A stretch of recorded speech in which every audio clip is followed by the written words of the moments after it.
Good morning. This is Jason Dean coming live at you again for another Film Fanatic video. It is about it's Monday. Here we are Monday, and it's a pretty rainy day here in Midcoast, Maine. It's about 10:52, so I hope everyone's doing good.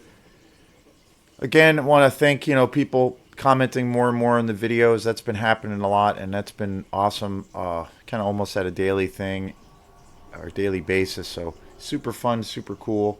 Keep it coming. I love interacting with other fellow film fanatics. Always trying to bring some variety to this channel. Lately, I've been trying to mix things up a little bit more. I've been, covering a lot of films. Lately, I've been going to the movies quite a bit, which has been nice. I saw the John Wick movie, Chapter 4, which was just an amazing experience. Definitely the best movie, probably, out of the ones I've seen. Then I saw, just recently, this week actually, I saw the new Nick Cage movie, Renfield, which is a killer Dracula movie. Super fun, wacky as all hell, super gory, which I was really impressed with, and also really surprised.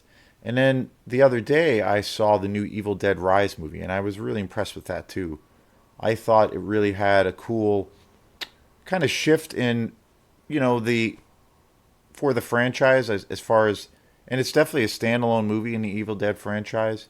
I like that it was definitely centered on a more of a family dynamic, and it was kind of, I don't know, to a degree, a little bit more of a centered piece on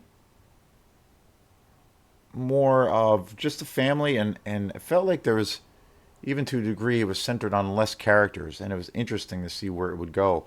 But super gory, and I had a great time seeing it. Definitely a movie to see in a big screen. I'd love to see it again at some point. So it's been really cool. And there's a few other movies I really want to see. There's another movie I really want to see, but I'm kind of like, I don't know, a little bit reserved, but about seeing it in the theater. But I really love Ari Aster. He's one of my favorite kind of more modern horror directors, and he has a new movie called Beau is Afraid with Joaquin Phoenix, and I've heard it's completely bonkers crazy, and that it's like kind of this unrelenting nightmare of a movie. And it's 3 hours, and I saw a thing of where Ari Aster described it as the Jewish version of Lord of the Rings, which I don't even know what to make of that. Like, just wild. And just from what I've heard from reviews, and from what I've heard about the movie, it's really, I don't know, to a degree tests your abilities to stay with it, which could be cool and maybe not, but we'll see. I definitely want to see it. He's a force. Hereditary, Midsummer. I just think those are awesome movies. So we'll see what happens. I really love those movies a lot. I did see Midsummer in the theater, and that's a trippy movie. I love the whole tone of that film. It definitely for me had a real big. That movie was very much inspired by one of my all-time favorite horror movies, The Wicker Man. My favorite role by Christopher Lee. You know, but it was its own thing, and Hereditary is just great. It's interesting. There's a few similarities I felt with Hereditary and the new Evil Dead movie. Very, very different films, but I felt like it was different in the way, or at least the new Evil Dead movie, and it's definitely a standalone movie, but I felt it was very different in the tone and similar to a degree to Hereditary, of where it's kind of centered on, like, the core of the story more or less is centered on a family and a mother's relationship with her kids, and a family kind of going through traumatic, like a traumatic time, or going through traumatic experiences. And I thought that was pretty different for the franchise as a whole, to kind of have a film that's centered on that. But again, it was great. So today is a show I want to do, that I've been wanting to do for a while, on this movie called Atomic Blonde. And this came out in 2017. Stars the amazing Charlize Theron, who's always been one of my favorite actresses. I've been a fan of hers. I think the first movie I ever saw with Charlize Theron was The Devil's Advocate with Keanu Reeves and Al Pacino. Such an amazing movie. I think that might have been the first movie I ever saw her in. But she is, I think she's truly a powerhouse of an actress. She really can do anything. She's one of the best of her generation. She is able to do comedy, action. She's also great in, well, one of the best roles I think she's ever done is a movie called Monster, where she plays a true life serial killer. And that movie is intense. That movie is super intense, and I really love that movie. I really love her in Fury Road, the last installment of the Mad Max franchise by George Miller. She's just unbelievable in that, and she has that commanding presence as an actress. She can be a lead action star, and Atomic Blonde is no exception. This also stars James McAvoy. This came out in 2017, and I think this movie is kick ass. Like, it is such a kick ass movie watching experience. I'm surprised I don't hear more about this movie. I saw this when it came out. I didn't see it in the theater, but I saw it when it had just come out on DVD, and I really love this movie. I bought this maybe a year or two ago on Blu-ray. I got this, I think, down at the Rockland Goodwill, where I buy a lot of my more, usually, like I've said before, I try to, when I go shopping for films, for me it's kind of like, I don't know, it's kind of serious business. So I don't usually go into, I did at one point when I would go music shopping and movie shopping. There were times where I would go in with like a list of things I'd be looking for. And sometimes it's really hard, particularly now with music. I find you really have to, because of the whole digital thing and the digital time that we live in, it's harder for certain albums to be physically in stock. So I find that it's more of a struggle to find titles. You have to like order things more online now. You still can find things, but it's definitely more of a challenge.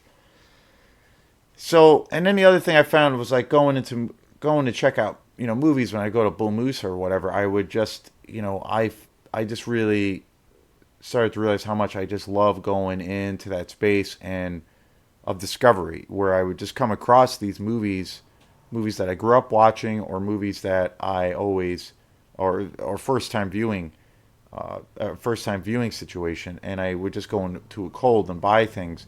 And I've had, knock on wood, I've had some really good luck with around that kind of idea. So I just did away with the whole idea of going to, places with a list of things. I like to go in cold and just, not really have a plan. But the only plans, if you want to call it that, the only like thing that I go in where I have a certain mindset, or where I go into these places with intention. And I always go to Bull Moose Music for Blu-rays, as far as new Blu-rays. Sometimes I get used ones, but for the most part, I always buy new ones. And then when I buy music, especially new albums, new CDs or whatnot, that's usually always at Bull Moose. And I usually go to the one in Waterville. That's usually my go-to. I do like the one in Brunswick quite a bit. That's a little bit of a further drive. That's like an hour and 20 minutes away. And sometimes I'm down in that area, so I'll stop in there. Or from, going, it's about, I don't know, Portland, Maine is about 20 minutes or so from there. So about a half hour. So sometimes when I go to Portland, I'll hit it up there, or if I'm coming back. But it's a great shop, and I'm going to try to go there this weekend. I haven't been to Blue Moose in a little while, so I'm kind of starting to crave that feeling. But typically I go to the one in Waterville because it's an hour away. So usually when I go to Waterville, as far as movies go, I try to concentrate on buying only like the exploitation movies that I love. I try to find the most obscure movie and movies that I grew up watching. I try to get all of those things. That's usually what I focus on. And then when I go to Goodwill, the other place I love going to is Goodwill in Rockland. There's a Goodwill in Belfast that's pretty good, which is really close to my house. The Goodwill in Rockland is about 20 minutes or so from my house, half hour. But it's so, and I'm down in Rockland, the Rockland area quite a bit, so they have a really great Blu-ray selection. I go there quite a bit and stop in there, and I usually go in there to buy more like quote unquote Hollywood blockbuster films like this, bigger budget films, because I love these movies too. So I usually go when I buy these kinds of movies.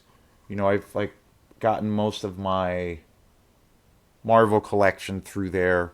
I'll go and buy those at the Goodwill, and I got this at the Goodwill. And yeah, this movie's great. It's super entertaining. If you're a fan of spy thrillers, but like also, but where they're also really action packed and really exciting, this is one of the best.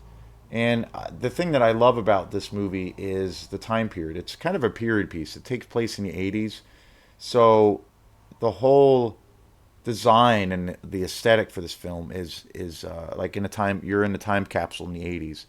The music is just awesome. There's like all this great David Bowie. There's all this the New Orders in the on the tracks. They have a couple New Order songs. Depeche Mode. Some of being that electronic music is my favorite style. There's a lot of that kind of thing in the film. Beautifully shot. It's a really great experience visually, but the action sequences are pretty amazing. There's a few action sequences in this movie that are really outstanding. That just them alone are worth checking out the movie. But I think this movie actually, for kind of being a film that you would like, could be lumped into like say the Bourne Identity franchise, and there's like tons and tons of these kinds of films that are out there, like the spy action blockbuster kind of thing. And I've always been a big fan. I've always been a huge like James Bond fan. So these are kind of in that world or in that genre, but and there's a lot that are good. There's a lot that are not so great, but I think this is one of the best ones just because of how I love how it's so highly stylized and visually it's really great. It's a beautiful film to watch. The music is fantastic, and the action is just killer. It was directed by David Leitch, and the music was scored by also Tyler Bates. And I never seen anything else by this director, but it's a great film. And I've always really liked James McAvoy as an actor. He's been in some really great films over the years, and I kind of think he's really great in this. He plays a different role. He kind of plays, without giving it away, but he kind of plays a villain, which is a little bit of a different thing. The other movie that I really love with him in it is a movie called Split, which I'm gonna watch. I might even watch it tonight. I bought that on Blu-ray, and that's an awesome movie. It's a M. Night Shyamalan movie. It's part of his like Unbreakable trilogy. Really great film. And I bought that on Blu-ray also at Goodwill, so I'm gonna probably watch that soon too. But this is a really great movie with him in it, and he plays a really different kind of a role. The transfer of this film on Blu-ray is pretty spectacular. The design, the remastering of the picture, and the sound is really great. This kind of genre of film making is pretty popular. Well, should say very popular, and I've always been surprised I don't really hear this movie talked about that much. But I think this is definitely one of the best films in that genre, particularly in the more modern kind of age. And Charlize Theron is just, again, she is amazing. She's got a lot of heart in this movie. She does a lot of her own stunts, which is pretty badass. She's a real badass woman. Her acting is really great. She also has a lot of heart in this movie. I watched this again last night, and I hadn't seen it in some time, and it had, I don't know, it had a little bit more heart and soul to it than I remember. Like, it actually has a little bit of an emotional thing that's kind of strong, and but the action is just tremendous. People get their asses kicked in this movie, and it's so commendable that Charlize did pretty much all of her own action stunts in this film, and It's just great. It's a super entertaining movie, like really great. And John Goodman is also in this, but he plays like part of the. He works at this agency that's part of this spy agency, and he's like this interrogator. But he's great in it. He plays a real small role, but very cool. But yeah, 2017 Atomic Blonde, really great. I'm kind of almost surprised at this. I kind of feel like this movie could have lent itself to a sequel. But I don't think this movie was like. I think this movie did really well when it came out in the theater back in 2017. But I don't think it was like I don't know, at a blockbuster level. So there was never any kind of thing for it. And I know this was based on a really short run kind of graphic novel kind of a thing. So it has a little bit of a comic book kind of flair to it. But killer movie, super entertaining. If you're a fan of the spy thriller action genre, this is definitely one of the best ones. Yeah, Atomic Blonde, and the music again, killer. One of my favorite periods. It's total '80s, so and it's really sexy. It's just great. So this is Jason Dean for Film Fanatic. If you like this page, please subscribe. Keep the comments coming, and I really appreciate all the support. And we will see you next time. Peace.